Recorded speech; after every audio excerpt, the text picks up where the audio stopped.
Ngayong araw na to ay sasama nga tayong kumuha ng gulay na nakatanim dito malapit sa may ilog. Medyo malalim nga ang taniman dito ng gulay. At mga kalaboy, kung may tatanong nyo nga kung ano yung mga gulay na nakatanim dito, meron ditong pechay, pipino at ang sitaw. At dito nga ay nauna na sina Ate Maylin para pumitas ng pechay. At kung mapapansin nga natin dito, medyo butas-butas na yung pechay. Nang nalaman ko nga, ito ay mga tira na lang at nakuha nila yung iba.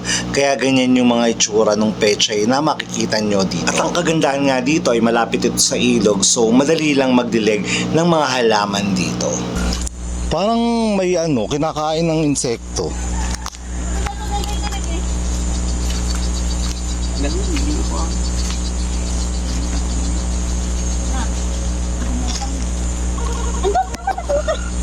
Bula, may bulaklak.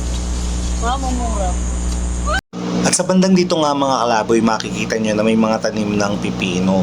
Pero as of this moment, ang kinukuha nila Ate Maylin ay yung mga tirang pechay. Kaya naghanap sila na pwede pang gamitin pang gulay. Ayan, medyo malawak yung taniman dito, kaya iba't ibang gulay ang pwede nilang itanim. And good thing about it, malapit pa ito sa ilog. Kaya naman hindi mauubusan ng tubig na pandilig para sa magandang halaman. Oh, water tank dito.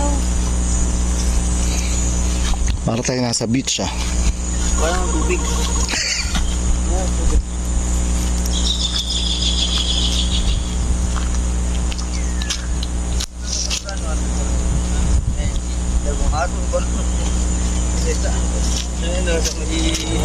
Chodi pala to, kala kong sino. Sa bosay. Kapon. Tubig ka ba?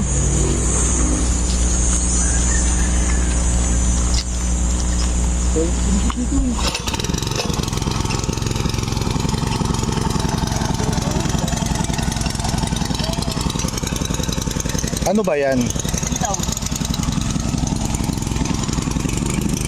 Hanggang dito na lang muna mga kalaboy, and para sa mga bago lang sa channel ko, please don't forget to follow, like, and share na lang kung nagustuhan nyo. And kita-kita na lang tayo sa mga susunod na video.